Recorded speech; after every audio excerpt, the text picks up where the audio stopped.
ಈ ಗ್ರಾಮವು ತಾಲೂಕು ಕೇಂದ್ರವಾದ ಮಾನ್ವಿ ಪಟ್ಟಣದಿಂದ ದಕ್ಷಿಣ ದಿಕ್ಕಿಗೆ 11 ಕಿಲೋಮೀಟರ್ ದೂರದಲ್ಲಿದೆ.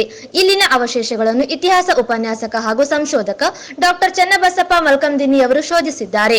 ಇವರು ಈ ಹಿಂದೆ ಇಲ್ಲಿನ ಹುಲಿಬೇಟೆ ವೀರಗಲ್ಲನ್ನು ಕ್ರಿಸ್ತಶಕ 2006ರಲ್ಲಿ ಬೆಂಗಳೂರು ವಿಶ್ವವಿದ್ಯಾಲಯಕ್ಕೆ ಸಲ್ಲಿಸಿದ ಮಹಾಪ್ರಬಂಧವಾದ ರಾಯಚೂರು ಜಿಲ್ಲೆಯ ಶಾಸನಗಳ ಸಮಗ್ರ ಅಧ್ಯಯನ ಎಂಬುದರಲ್ಲಿ ದಾಖಲಾಗಿದೆ.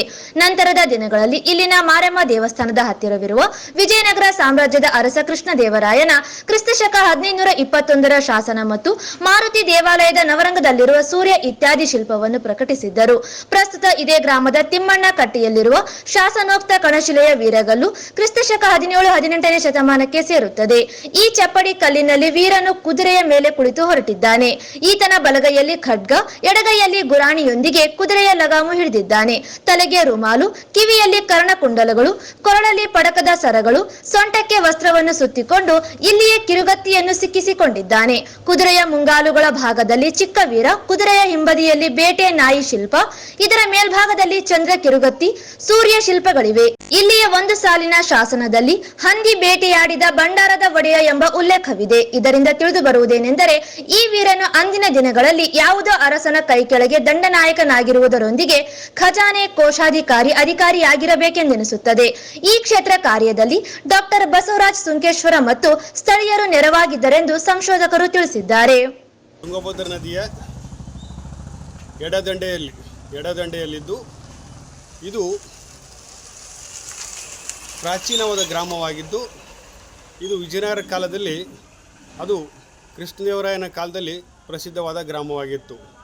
ಇಲ್ಲಿ ಕೃಷ್ಣದೇವರಾಯನ ಕಾಲದ 4 ಶಾಸನಗಳು ಕಂಡುಬಂದಿವೆ. ಇವು ಒಟ್ಟು 142 ಸಾಲುಗಳಿಂದ ರಚಿತಗೊಂಡಿದ್ದು ಕ್ರಿಸ್ತಕ 1521ನೇ ಇಸ್ವಿಗೆ ಸೇರುತ್ತವೆ.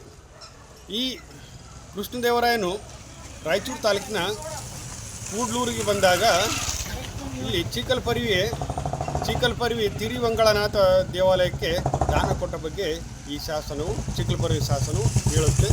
ಇಲ್ಲಿ ಈಗಾಗಲೇ ಕ್ರಿಸ್ತಕ 2006ರಲ್ಲಿ ಡಾಕ್ಟರ್ ಚನ್ನಬಸಪ್ಪ ಮಲ್ಕಂದಿನ್ನಿಯವರು ಬೆಂಗಳೂರು ವಿಶ್ವವಿದ್ಯಾಲಯಕ್ಕೆ ತಮ್ಮ ಪ್ರೌಢ ಪ್ರಬಂಧವಾದ ರಾಯಚೂರು ಜಿಲ್ಲೆಯ ಶಾಸನಗಳ ಸಮಗ್ರ ಅಧ್ಯಯನಕ್ಕೆ ಹುಲಿಬೇಟೆ ವೀರಗಲ್ಲು ಶಿಲ್ಪವನ್ನು ಅಂದಿನ ದಿನಮಾನದಲ್ಲಿ ಬರೆದಿದ್ದರು. ಆನಂತರ ಇತ್ತೀಚಿನ ದಿನಮಾನದಲ್ಲಿ ಈ ತಿರುವೆಂಗಳನಾಥ ದೇವಾಲಯವನ್ನು ಗಿರಿಧರ ಪೂಜಾರಿಯವರು ಅದನ್ನು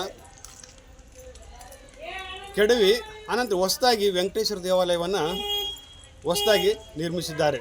ಇದು ಮೂಲತಃ ತಿರುವೆಂಗಳನಾಥ ದೇವಸ್ಥಾನವಾಗಿದೆ. ಇದಲ್ಲದೆ ಚಿಕ್ಕಲ್ಪರಿವೆ ಗ್ರಾಮದಲ್ಲಿ ವಿಜಯದಾಸರು ಹುಟ್ಟಿದ ಒಂದು ಸ್ಥಳ. ಅಲ್ಲಿ ಅವರ ವಿಜಯದಾಸರ ಕಟ್ಟೆ ಮತ್ತು ಅವರ ಹುಟ್ಟಿದ ಮನೆ ಅಲ್ಲಿ ಕಂಡುಬರುತ್ತದೆ.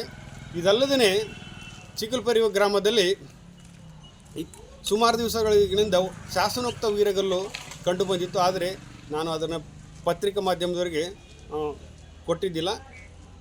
ಈ ದಿನ ಈ ಪತ್ರಿಕೆದವರಿಗೆ ಕೊಟ್ಟು ಅದು ಆ ಶಾಸನದಲ್ಲಿ ಹಂದಿಯ ಬೇಟೆಯಾಡಿದ ಭಂಡಾರದ ಒಡೆಯ ಎಂಬ ಉಲ್ಲೇಖವಿದ್ದು ಇದು ವಿಜಯನಗರದ ಅಥವಾ ವಿಜಯನಗರದ ಕಾಲದಲ್ಲಿ ಈ ವೀರ ದಂಡನಾಯಕನಾಗಿದ್ದು ಆತನು ಖಜಾನೆ ಅಥವಾ ಕೋಶಾಧಿಕಾರಿಯಾಗಿರಬೇಕೆಂದು ತಿಳಿದು ಬರುತ್ತೆ. ಆನಂತರ ಇಲ್ಲಿ ಮಾನ್ವಿ ತಾಲೂಕಿನಲ್ಲಿ ಬೆಟ್ಟದಲ್ಲಿ ಒಂದು ಹುಲಿ ಶಿಲ್ಪ ಇದ್ದು ಅದು ಕೂಡ ನವಶಿಲಾಯುಗ ಅಥವಾ ಕಾಲಕ್ಕೆ ಸೇರಿಬರುತ್ತೆ.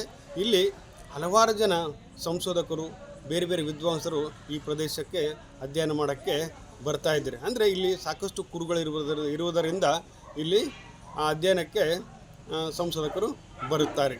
ತಿಮ್ಮಣ್ಣ ಕಟ್ಟೆ ಎಂಬುದು ಒಂದು ಕಟ್ಟೆಯಿದ್ದು ಈ ಕಟ್ಟೆಯ ಮೇಲೆ ಕುದುರೆಯ ಮೇಲೆ ಕುಳಿತ ವೀರಗಲ್ಲು ಶಿಲ್ಪಿದೆ.